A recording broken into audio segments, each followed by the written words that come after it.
নমস্কার বন্ধুরা, থাম্বনেল দেখে নিশ্চয়ই বুঝতে পারছো যে আমি কী মাছ রান্না করতে চলেছি। রুই মাছটা যদি ভালো করে, টাটকা রুই মাছ যদি ভালো করে ভেজে নিয়ে হালকা পাতলা আলু পটল দিয়ে ঝোল করা যায়, তাহলে সেই মাছের স্বাদ হয় অতুলনীয়। ওই পাতলা মাছের ঝোল দিয়েই ভাত খাওয়া হয়ে যায়। আর এখন যা গরম পড়েছে, সেই গরমে এখন আমার মনে হয় এরকম হালকা পাতলা ঝোল খাওয়াই শরীরের পক্ষে সবথেকে ভালো। তা আর বেশি কথা না বাড়িয়ে চলো শুরু করে দিই। এই রুই মাছটা ঝোল করতে গেলে মিনিমাম রুই মাছটার ওজন হতে হবে 1.5 কিলো 2 কিলো ওজনের। মাছটা গোল গোল করে পিস করে কেটে এনেছে। মাঝখান থেকে মাছটা কাটলে হবে না, গোল গোল পিস করে মাছটা কেটে আনলেই মাছের ঝোলটা ভালো হবে। তো মাছটা ভালো করে জল দিয়ে ধুয়ে পরিষ্কার করে নুন হলুদ মাখিয়ে নিলাম। হলুদ দিলাম, তারপরে নুন দিলাম, দিয়ে ভালো করে মাছটা মাখিয়ে নিলাম।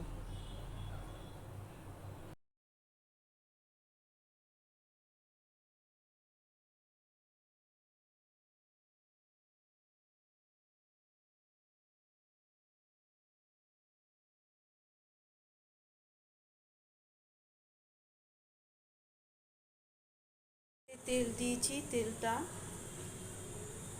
ধুয়ে উঠছে, তার মানে তেল গরম হয়ে গেছে। এবার আমি মাছগুলো ভেজে নেব।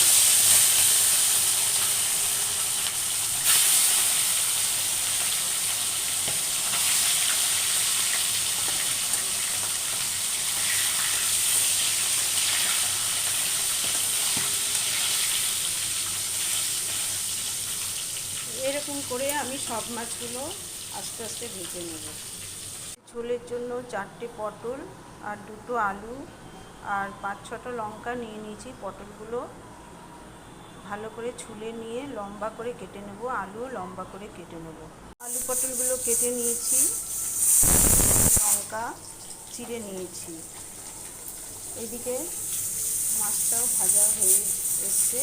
এবার আমি মাছটা এত টাটকা যে কী বলবো।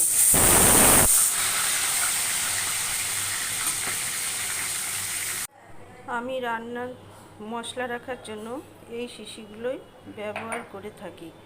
এই শিশিগুলো যেমন পরিষ্কার করতে সুবিধে, তেমন রাখতেও সুবিধে।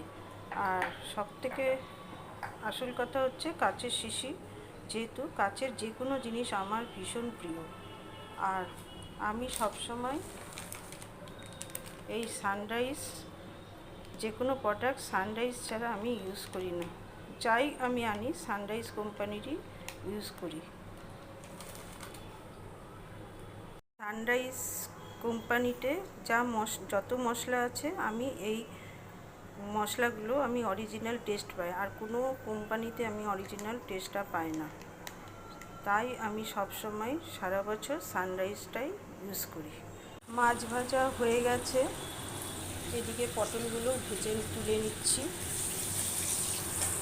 আর এই আলুগুলো দেব। পটল ভাজাও হয়ে গেছে।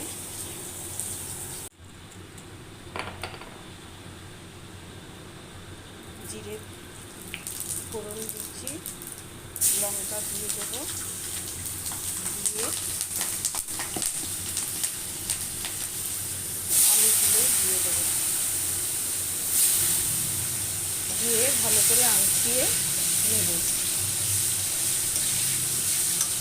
তারপরে আদা বাটা জিরে বাটা দিয়ে মশলাটাকে, আলু ভাজা হয়ে গেছে। এবার 1 চামচ হলুদ দিয়ে দেব, আদা বাটা দিয়ে দেব,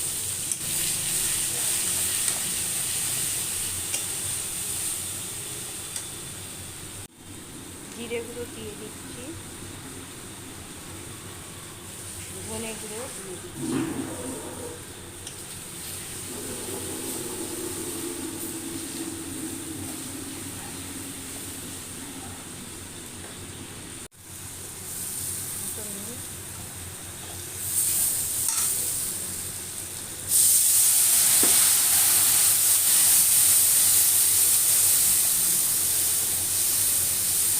মশলাটা ভালো করে কষিয়ে নেব যতক্ষণ না মশলা থেকে তেল না বেরোচ্ছে।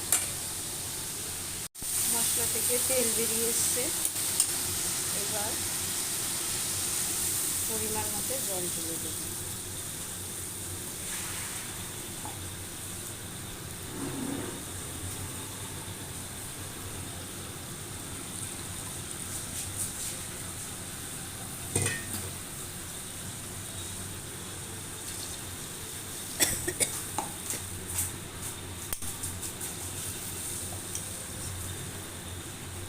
ঝোল দিয়ে দিলাম। এবার টকবক করে যখন ফুটবে ঝোলটা, তখন আমি আস্তে আস্তে ভাজা মাছগুলো, ভাজা পটলগুলো সব ছেড়ে দেব। ঝোল ফুটে গেছে, ফাইনালি এবার আমি মাছগুলো দিয়ে দেবো।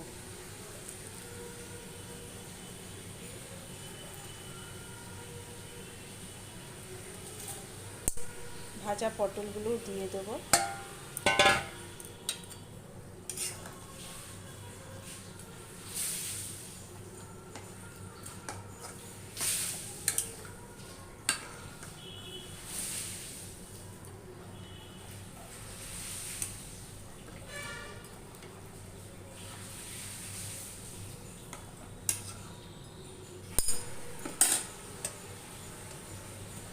এবার আমি ঢাকা দিয়ে দেব, দিয়ে লো টু মিডিয়াম করে দেব। ঢাকনাটা সরিয়ে দিলাম। মাছের ঝোল আমার হয়ে এসছে।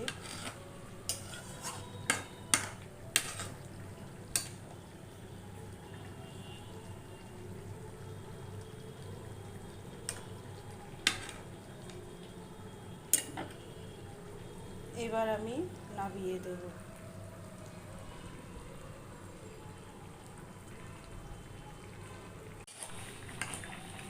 এইবার আমি নামিয়ে নেব, গ্যাসটা অফ করে দেব। তো হয়ে গেল আমার মাছের ঝোল। তোমাদের যদি ভালো লেগে থাকে তোমরা অবশ্যই আমার চ্যানেলটাকে সাবস্ক্রাইব করবে, আর লাইক, শেয়ার, কমেন্টস করবে। আর কোনো কিছু যদি আমার ভুল হয়ে থাকে আমাকে ক্ষমা করে দেবে। তা আজকের মতো এই রেসিপিটাই তোমাদের দেখালাম। আবার পরে আর একটা রেসিপি নিয়ে তোমাদের কাছে হাজির হব। নমস্কার।